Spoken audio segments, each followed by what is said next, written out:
April 18th, 2011, I was crossing the street to go home from being out with a friend. We were watching the hockey game.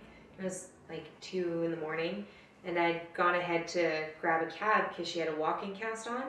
And I don't remember much, but I just remember like going across and I saw this bus and it was parked, and I said, okay, well, I can go or whatever. And the next thing I know, I'm flying through the air, and she hit me hard enough that I went from one crosswalk to the other.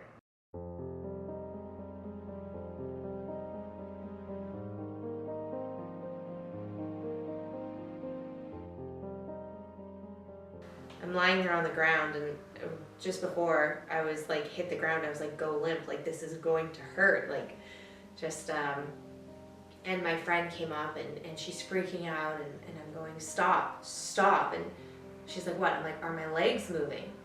And she's like, what? I'm like, are my legs moving? And she's, no. And I said, okay, now you can freak out. Like, what had happened was she hit me in my neck, and I broke it in 3 places, and it damaged my spinal cord. All I could do when I woke up was move my arms up and down. Everything else was completely paralyzed, and I had over 200 stitches in my head and down the back of my neck, and they took bone from my hip and fused my vertebrae together, my C5 and C6, I believe, and they put a rod and 2 plates and a couple screws in my neck, and yeah, when I woke up, I thought it was a bad dream. I wouldn't open my eyes, and then I did, and I see my mom on one side, and I see my dad on the other, and my mom lives in Pitt Meadows, and my dad lives in Terrace, BC, so that's like 17 hours away, and I'm looking at them, and I'm like, oh crap, it must be really bad if you two are in the same room over me, like this can't be good. At one point in the ER though, I had said to her, she's like, it's gonna be okay, and they wanted to take me into surgery, and I kept saying, I can't feel my legs, I can't feel them, and she's like, it's okay, and I said, Mom, you have to kill me. Like, I can't deal with not being able to walk, being able to walk for 22 years and never again, and all she said was, we'll deal with it in the morning.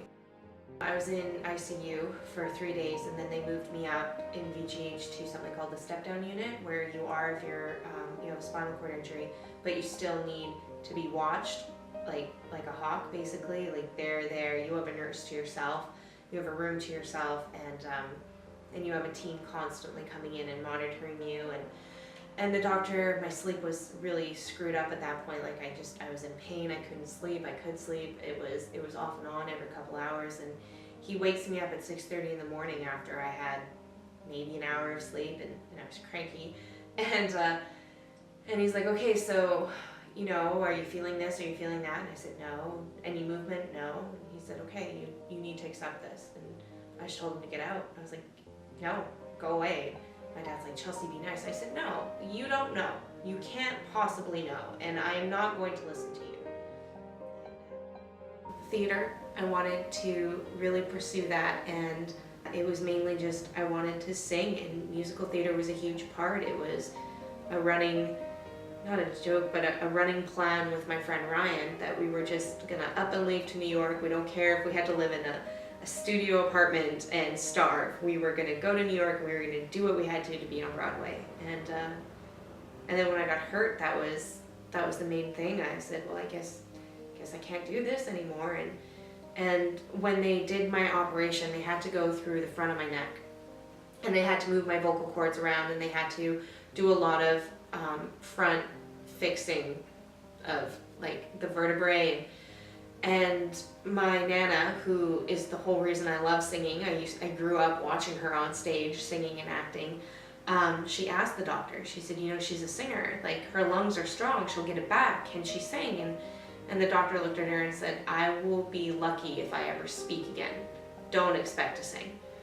And the first couple months I would try, and I would go off into a corner of GF Strong, and I would try singing some of the songs, and it was horrifying. Like, it was so bad, and I had never sounded bad in my life. Like, I'm not record deal good, but I have a good voice, and I have fun with it, and I just worked at it. I was like, that is the one thing I will get back, is if I can sing. I will work on walking, and I will work on singing, and it was just, yeah, that was heartbreaking.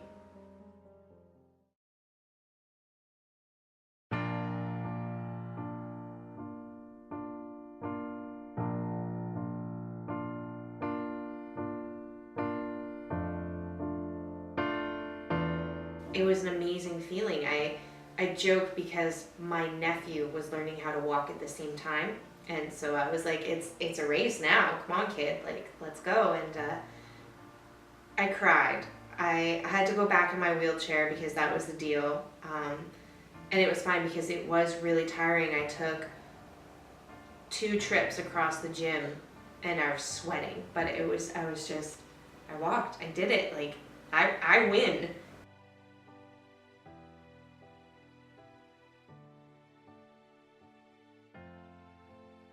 Alan's deal was, you come back, I will carry you across the stage if I have to, but we will take you back. And Alan Lysell had said, we'll set up a different time for you to come in and audition, because when you're a second year in the theater program, you have to come in and audition for the directors to get your parts in the plays that you will be in. And the best part was calling him and saying, you're not going to have to carry me, and I can make it to the actual audition with everybody else. And he was silent on the phone, and it was just the best phone call that I got to make. That was one of my favorites. My dreams are still acting and singing and being involved in the art community, but they've kind of adapted to my new lifestyle, which is I really want to start a not-for-profit theater company, and I want to do a play where you always have one main character with a disability. Whether it's, what I really wanted to do for the first one was take something like The Scarlet Letter, and instead of it being about adultery, I want the letter to be D, to talk about disability and how a person's life is, you basically feel, and I feel sometimes, that I'm wearing this giant D around my neck. What I also really want to do is I want to go back to GF Strong as one of the counselors.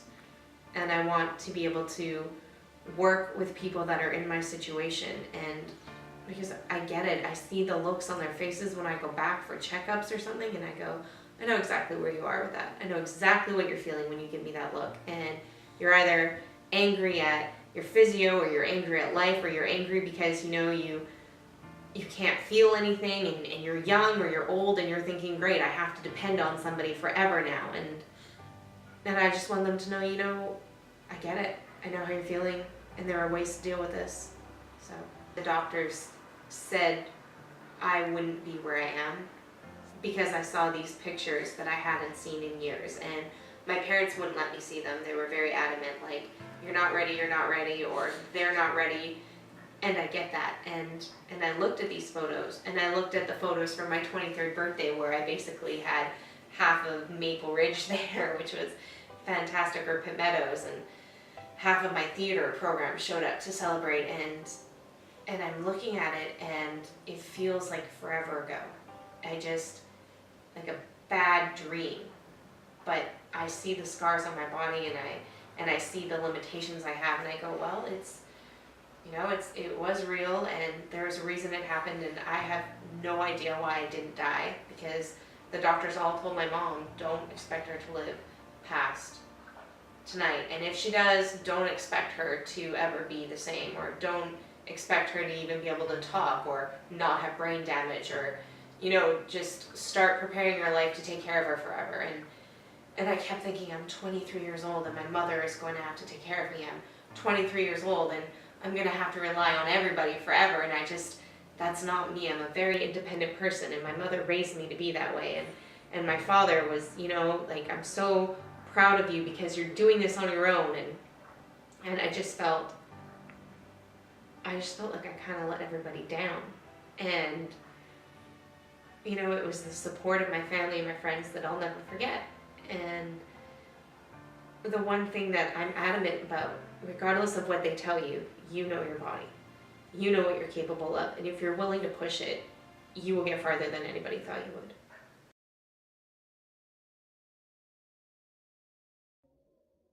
Each morning I get up, I die a little, can barely stand on my feet. Take a look in the mirror and cry, Lord, what you doing to me? I've spent all my years in believing you, and I just can't get no release. Lord, somebody, can anybody find me somebody to love?